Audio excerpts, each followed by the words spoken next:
Hey everyone, today I've got your Poltergeist movie review. So this is a remake of the classic horror film, which maybe seems unnecessary, but was it even scary? As far as the story goes, this movie is about a family that moves into a house, not knowing that it is built directly above a cemetery that was moved to another location. Now they start to experience some freaky things and lose their daughter in the process. As much as I really, tried to enjoy watching this movie, I ended up seeing the original Poltergeist movie before seeing this movie. So obviously I was feeling a lot of comparisons going on, and I'm a huge fan of the original movie, and I just loved how classic it was. It was scary on its own. I feel like they kind of forced it in this movie, and some of it just was not as scary as I was hoping it to be, because I'm a huge horror movie fan in general, so I wanted to see, what was so different about this movie as compared to the original one. A part of it probably has to do with the cast. It's got some pretty well-known actors like Sam Rockwell and Rosemary DeWitt, who play the parents to these three kids. And, some of the time when they're around, they're really caring about their kids. But some of the time I just feel like they're just, I don't know, they're going through some problems.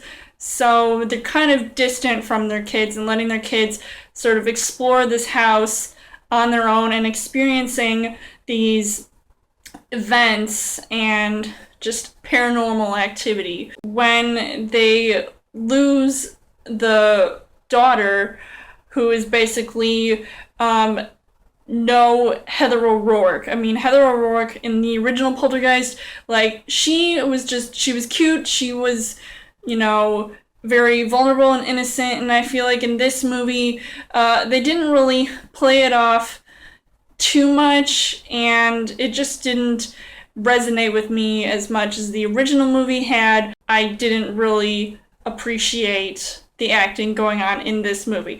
But when you have somebody like Jared Harris coming in, who's like this TV phenomenon, yet he comes into this house and he's had some experience with the paranormal, tries to help out this family, and obviously he's no stranger to the horror genre. He's been in movies like The Quiet Ones. It was really good to see him here. I just feel like some of that talent was kind of wasted in his parts of the movie. The things that I did like about this movie were the fact that even though there were a few jump scares, that clown did nothing for me. Thanks for spoiling things, trailers. That was the one thing I was hoping to see more of, even though in the original movie there was only this one little scene with it. But really, there wasn't much to the scariness of this movie. However, the one thing about the remake that showed something that wasn't even in the original movie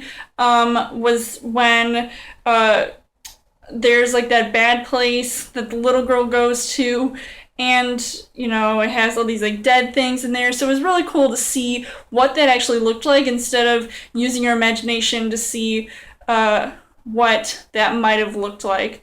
So I thought it was pretty freaky and reminiscent to Insidious, even though that movie was just 10 times scarier than this one. The things that I did not like about this movie, some of the dialogue was pretty lame, and I was just not a fan of that little boy who was just acting spastic all the time. And, kids can be kids, but not here. At least he had to try to conquer a pretty scary tree. Overall, I would say that this movie did not live up to the original, so I personally didn't enjoy myself completely watching this. I don't know if I would recommend seeing this. I think just stick with the original because, that's a classic. I would give this 3 hearts on the heart rate scale. So let me know in the comments what you guys think of Poltergeist and how do you think this compares to the original movie. And as always, you guys can subscribe to my channel. I've got more movie reviews, movie updates, come back every Fridge Out Thursday video. You guys can also like me on Facebook and follow me on Twitter, and I will see you guys later.